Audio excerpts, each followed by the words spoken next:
So Jackson, we've just had you into the clinic, you've come in, you've got a lower back problem, you've come in with lower back pain, you don't really know what's caused it. We've got to try and work out how we start to treat it, how we start to find some positive signs for what could be wrong with your back. So we're going to go through a fairly simple physical assessment. So this is an example of how I would assess someone's lower back. I try and keep it very, very simple. There are a lot of different tests that we can do, but I'm probably going to go through the main ones that I use. So feel free to ask me some questions as we go. Obviously, you don't have lower back pain at the minute, but as a patient, if you have questions that you want to ask about what we're doing, feel free. So for the purpose of what we're doing today, I'm probably going to do a longer assessment than I would normally do. We're going to do quite a few different tests. There'll be certain things that people want to know more about, and if that's the case, just feel free to contact me here at the clinic and we'll see what we can achieve. Okay. So when we're talking about lower back pain, Jackson, if you're facing that way for me, we're generally talking about pain that's going from, say, lower shoulder blades, anywhere down to the top of the pelvis here. And when people come in and they've got lower back pain, they don't really know the area that's involved. So we're going to go through a few different areas of the spine, but we're going to keep this assessment localised at the lower back. So first thing that generally happens is someone's going to come in, they've got lower back pain, I want to have a look at how they stand. Depending on their situation, I can ask them to take clothes off or I can ask them to keep clothes on, and it's a fairly individual thing. Most people coming in, I'm going to ask them to take as few clothes off as possible for me to just see what I need to see. So the first thing I'm going to do, Jackson, is to work out your lower back problem. We've got to have a look at your back, okay? So again, if you could just turn around and face that way, and I'm just going to lift your shirt up. And what I'm looking for here is generally just the shape of Jackson's lower back, if there's any interesting or unusual type of curvatures. So I look at him from the back, I'm looking at how his muscles are built, whether one side seems tighter than the other or is raised relative to the other side. In this position, what I'm going to do, Jackson, is just run my hand down the lower back. I'm feeling for any areas that feel stiffer than the others. And I'll give you my physio tip. People ask, how do you feel if a muscle's bad or not? I generally say, a good muscle feels like a raw steak and a bad muscle feels like an overcooked steak. So I'm just feeling from side to side. Jason's got fairly normal muscle tone. He's a little bit stiffer in the upper part of his lumbar spine, but again, that's fairly normal for him. Jackson, would you mind just holding your shirt like that at the front? So I'm going to have a look at Jackson from side on. Again, I'm just looking for major issues with curvatures, which I don't necessarily see with Jackson.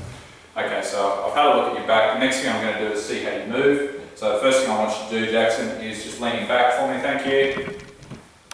So when I look at someone's movement, and back to the middle, I'm looking at two things. I'm looking at how much they move relative to what I expect their maximum to be. I'm looking for the quality of their movement. So does he have an altered movement pattern where he might be only moving through a certain part of his back, and obviously how he feels. So Jackson, just do that movement for me again, and if it hurts anywhere throughout, just let me know, okay? So what I'm generally expecting is movement initiating in the lower part of the lumbar spine. One thing that I see a lot when people do this movement is a lot of the people I'm treating with very low lumbar pain are quite blocked through the upper lumbar and low thoracic, and they tend to move like a block from about here to here.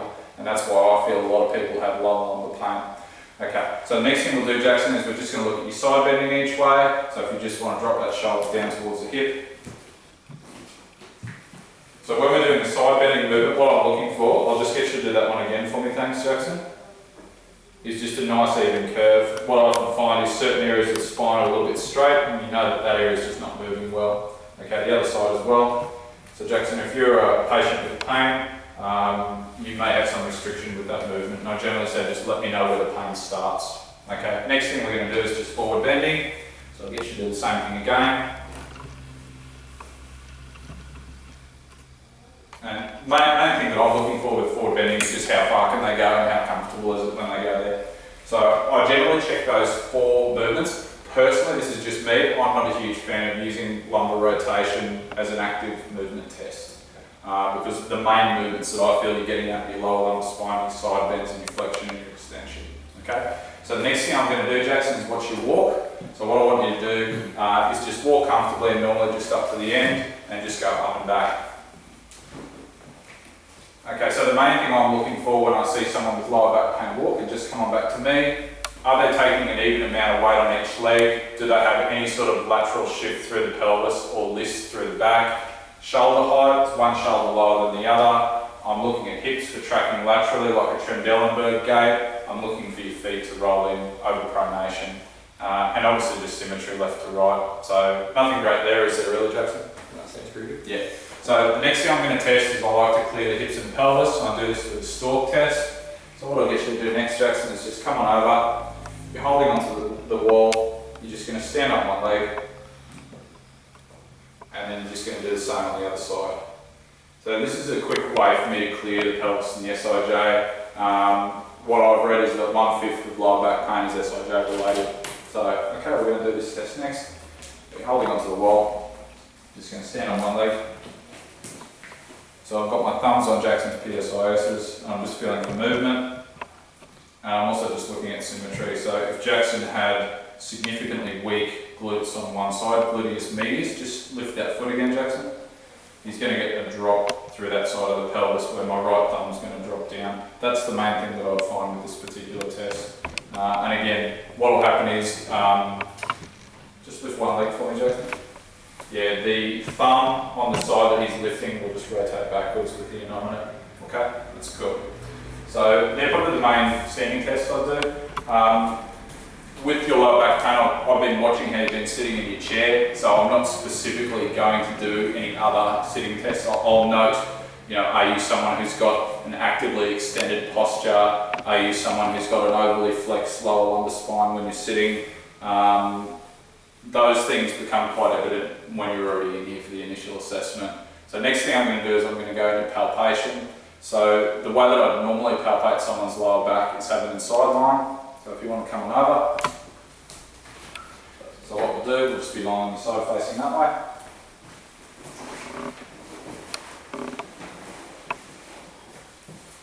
The reason I like sideline for palpation is because I can keep your spine in that nice neutral position. A lot of people that we're treating, again, if they're irritable or very sore, when they're lying flat, their spine tends to go into hyperlordosis, too much splay, especially if you're doing PAs. You're probably not necessarily keeping them comfortable. It's probably the main thing. So the first thing we'll do, Jackson, just lying in this position, is I want to have a feel of your hips and your lower back. Okay? Now with most patients we're going to just have them with their belt undone, but generally, again, because Jackson doesn't have any symptoms, I'm just going to have a check of some of the main areas. So I'll generally start low in the pelvis, check his trochanteric bursa. I check a muscle called gemellus, which goes from the side of the hip to the infralateral angle of the sacrum. So I'm just giving that a bit of a prod. Can be a bit tender, obviously. Then I'm checking piriformis, which goes from the upper part of the SIJ to lateral hip. Nothing really there. Yep, I check TFL, which tends to feel a bit ropey in most people. I check the upper fibers of glute med. Again, this is tender in most people. Not too bad. All good. Okay, then I'm checking up into Jackson's spine. So I'm just checking the paraspinal musculature. I'm checking just, if someone has significantly stiff facet joints, you can generally feel guarding in this position. So the way that I find L5S1 is just the L5 at the ASIS level and just going below. Nothing dramatic there.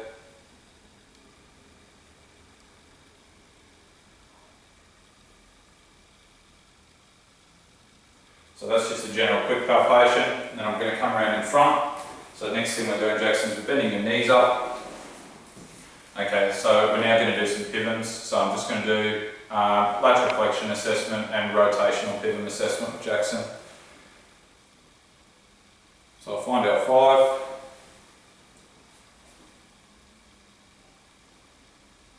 With his knees quite bent up for those lower levels, come a little bit down. I tend to use one hand just to feel what's happening and one finger on top just to feel for movement. So this is the rotational pivots. Yeah, what I'm really feeling for is how much movement's happening at the lower segment relative to the upper segment. Okay, we go to lateral flexion.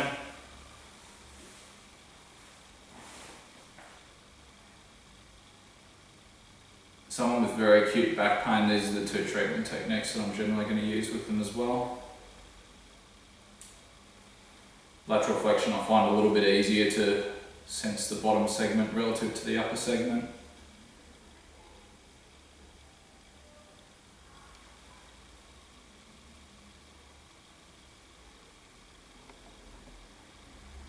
So say I found that Jackson's L5S1 left facet joint is stiff, I'm going to do a lateral flexion opener, I call it, on that segment.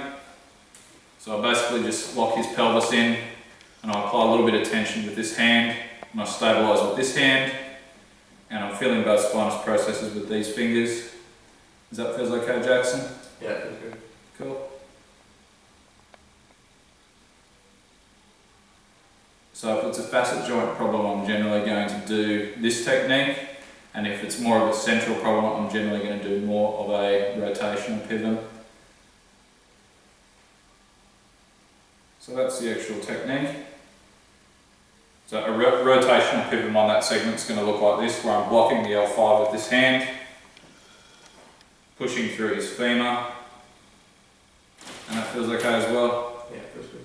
So I tend to do grade 4s, so I'm tending to take up the slack and just give the last little bit of movement there.